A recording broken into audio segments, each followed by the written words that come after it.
আজকে বানাবো special mutton. তার জন্য মটনটাকে আমি আগে থেকে নুন, হলুদ এবং লেবু দিয়ে ম্যারিনেট করে রেখেছিলাম এবং আলুটাকেও আগে থেকে ভেজে তুলে রেখেছি। তারপরে কড়াইতে তেল গরম করে দিয়ে দিচ্ছি কিছু জিরে এবং কারি পাতা।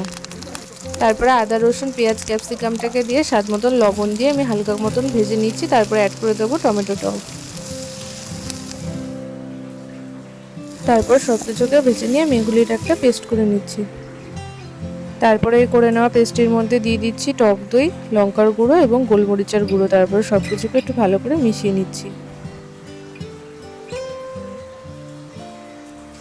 তারপরে কড়াইতে কিছু গোটা মশলা দিয়ে মটনটা দিয়ে আগে থেকে করে রাখা পেস্টটা দিয়ে সব কিছুকে আমি ভালো মতন কষিয়ে নিচ্ছি। তারপরে পরিমাণ মতন জল দিয়ে ঢাকা দিয়ে সেদ্ধ হতে দেবো। ভালো মতন সেদ্ধ হয়ে আসলে ঢাকা নামিয়ে ঘি গরম মশলা ছড়িয়ে নামিয়ে নিলে কিন্তু আমাদের আজকে স্পেশাল মটন রেডি।